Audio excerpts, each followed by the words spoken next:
We got a lot of very awkward body language, not, I don't think guilty body language, but Pete in particular didn't seem to know quite how to cope with everything. And I found that very interesting. You know, these are two reality stars that have been in the game for years. They're seasoned professionals, but the degree of awkwardness and not just facing it head on, for me, kind of threw up a lot more interesting body language tells than it might have done if they'd have just said, "Oh, look, you know, it's nothing, bury it, we're just mates."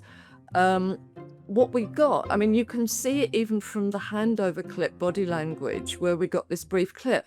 And already we can see what are called distancing rituals. So you've got the three of them standing there, but you've got Pete already doing these bromance signals with Sam, which was very much his kind of opt-out clause. And so distanced from Olivia. One hand maybe sort of aiming towards her, but the torso's a long way apart. Why would you do that? You know, why not just have a nice relaxed bundle of good mates? Then when the whole thing started and the guys came on set, we got Olivia sitting down one end. Again, we got Pete touching, holding hands, pushing his arm out towards his mate, you know, but nothing going on with Olivia. In fact, if anything, with Olivia, he got his elbow in a rejection signal pointing towards her. And as I say, this would not be a signal of any guilt, but it would just be a signal of not quite knowing how to cope with it and process it. And really that discomfort from Pete in particular ran all the way through the program. When he turned to listen to Olivia speak, and I have to say he didn't do a lot of eye engagement with her, but when he did, we suddenly got arm fold barrier rituals, as though he wanted to self-protect, to close the whole thing down slightly. Olivia, I think, was maybe a little bit more confident, but she was doing what are called eyelid stutters. We got a lot of flapping, you know, so one of the papers weren't blowing on her desk the way that her eyelids were going. And that, to me, kind of perhaps suggested a degree of irritation. She looked a little bit annoyed that it had all gone a little bit clunky, a little bit difficult, that Pete was maybe not ignoring her, but probably more than they probably would do on their podcast. We got a metronomic pen gesture at one point. She got a pen, she was twiddling it round. And again, that to me made her look slightly testy and slightly impatient. She was actually scratching her own teeth at one point, and that was a very interesting gesture. Again, a degree of irritation. And then again, we saw her kind of mirroring Pete's ritual of folding her arms, but she was doing it more sitting back, as though she wasn't particularly happy with the way that it had all gone a little bit awkward. The nearest they came to broaching on the subject was when they brought up shame shivers as a subject. Yeah, I mean, why not just discuss it straight on?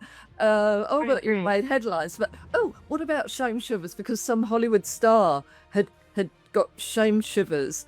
And so had anybody here on the panel ever had shame shivers where you've done something that you've maybe regretted? Where it did look slightly awkward was when I think Olivia was addressing the fact that they spoke about the worst thing is how it affects people close to you. And that, again, it wasn't a head-on conversation. This was just the shame shivers that we all get. And that's when she was discussing that. She got it onto the subject of children, but she started to sort of preen her fringe. Now, we often do a gesture like that in what's called a cut-off.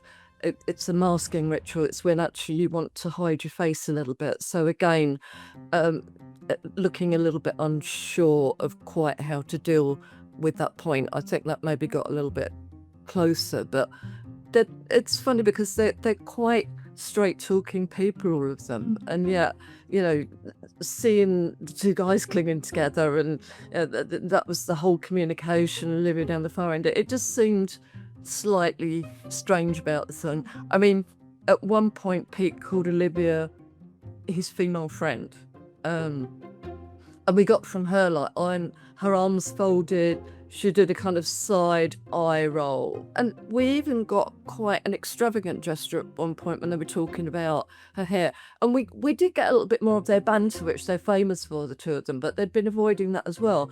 But when Pete mentioned her hair, she put her arm up and sort of pushed him away. And again, that kind of filled the screen, and that was almost one of the only nearly touch rituals that we got from the two of them, which again, pushing away looked a bit strange. So I kind of hope they get back to normal again in terms of just being a bit more relaxed and open. I felt it was a missed opportunity in a way, really, to just say what they've been saying. Olivia's been very, forget it, we're mates, that's all there is to it, don't worry about it, and blah blah blah. I was expecting something like that. Obviously, because of the job that I do, I've been analysing Pete Wicks quite a lot for years, and whoever he's with at any time, and it was the same on Strictly, and I think if he sat next to a bus stop for any length of time, he might look as though he'd be quite tactile and quite flirty. It's just it's kind of who he is and what he does. That's why I say he's like this AI perfect male companion to a certain extent. I mean, if you wanted a +1, you take Pete. He would be ideal because he'd look good, tactile enough, and yet has he really had a long-term partner? I don't know. So yeah, he's just ideal single man, and I would genuinely suggest that that's who they are. They're friends, they work together.